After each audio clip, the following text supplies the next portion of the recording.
So at this point, we've just done the first association. It feels like it takes forever, and plus I've talked a lot. And so we can solve for x now. I mean, if we've been given a Ka, we can solve for it. But here's a question. What if they gave you a bunch of different Kas? Which Ka would we use for this reaction? Number 1. Why would we use number 1? Because it's the first one. So it's the first reaction? Yeah, just. Yep, that's it. Okay. So it's important to note that this guy becoming this has a Ka1 associated with it. This guy becoming this has a Ka2 associated with it. And this guy becoming this is Ka3. And if you notice the Kas that they give you, and if we look them up, this is the biggest Ka. It keeps getting smaller and smaller as you go down. And remember, bigger the Ka, the stronger the acid, right? So it makes sense that as this happens, as this keeps going down this way, it gets smaller and smaller and smaller. But what about the other way? We have a Kb and a Kb and a Kb here associated with these bases going the other way, right? The conjugates of these acids.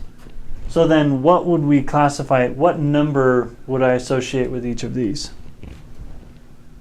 KB1 is for the farthest right. Kb1. And then KB2 is middle. Nope, it's 3. Just kidding. It's just Okay. I'm sorry, I'm ruining everything. I would really hate chemistry. You would be like, this is stupid, I hate this. No, it's that simple. Yeah. Sorry guys, I wanted to be tricky.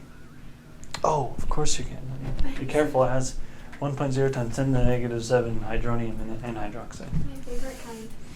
Oh, your favorite kind. Okay, so that's important to conceptualize because know that these are paired together with this reaction, Ka1 and Kb3 are paired. This reaction, H2PO4 and to HPO4 2 minus, these are associated, these Ks, and then these are associated. Okay, so once you've figured this out, we can solve for x. We now have, if we wanted to solve for H3 concentration, all it would be your initial minus x, right? Initial minus x. If you wanted to solve for H2PO4 minus, we have x, right? At least for now. And then hydronium, we'll worry about that later. So the next, okay, any questions thus far? The next thing is this, H2PO4. We know that this guy can dissociate again. So we would do another ice table, hence there's 3 of them. And now this next one I'm not going to go through as much detail, but I am going to draw it because it just makes more sense.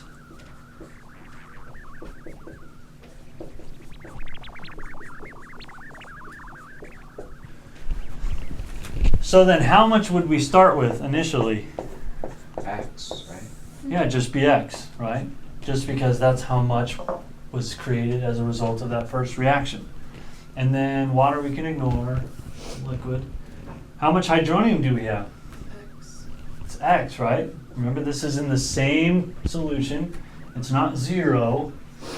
There is hydronium, a lot more hydronium than this now. There's x now. And then how much HPO4 2 minus? 0.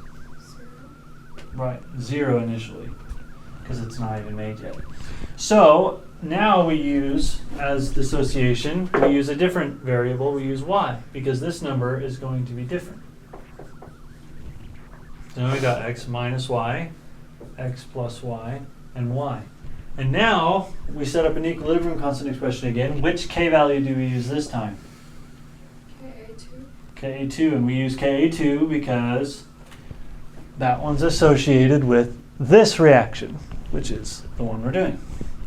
Ka2 equals x plus y times y over x minus y. Okay, now you notice on your little paper, you notice some like crossed out letters, right? You notice y and z is crossed out. But so here we can think now in our minds why we're making this assumption. we have this first dissociation, X, and then a second dissociation, Y. So if we were going to compare X and Y, which one would be a bigger number? Or in other words, which reaction would dissociate more? Which reaction would react or donate its hydrogens more Well, isn't to X water? bigger than Y? Yes. Okay. So X is bigger than Y. Sorry, I rephrased it in case it didn't make sense. If I say which number is bigger, well, remember this doesn't represent like a number. It represents how much the particular acid actually donated its proton, right? At least for this one reaction, right? So X is bigger than Y, meaning that this guy doesn't let go of his H's as much. So if you think of X being bigger than Y, if it's a lot bigger than Y, that means this number, even if we added them together, it wouldn't make a difference. It's like taking $1 million and giving that guy $10. And he's like, yeah, I have $1,010,000. And I'll be like, oh, well. Oh, well, of course, that's being silly. But anyways, the idea that the $1,010,000, and if we rounded it, it would still be $1 million, right? It would round down. Okay, so then in this equilibrium constant expression, we can simply ignore it in comparison to X. So the amount that X plus Y will still be X. The amount that X minus Y will still be X. But you notice then, if we do that assumption, we have X times Y over X, which leaves us room, or gives us the ability to simply cancel the X's. Y is equal to Ka2. So now we have our other answer. We say that this concentration is equal to, this initial concentration of acid is the initial minus X, right? H2PO4, we saw is X minus Y, right? But because this is so small, we can simply ignore the Y. Oh wait, it's X minus Y, excuse me, yeah. And if we think of that being so small compared to, we can ignore it. Essentially, H2PO4, 1 minus, is going to be whatever this number is, Okay. right? So now we have this being X, but this guy, on the other hand, HPO4 2 minus, we just noticed that Y is now Ka2. We discovered that.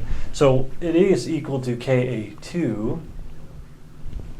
And of course there's going to be another reaction we're going to do. So we'll keep going in more detail because we know that this guy can dissociate again. So let's do this again.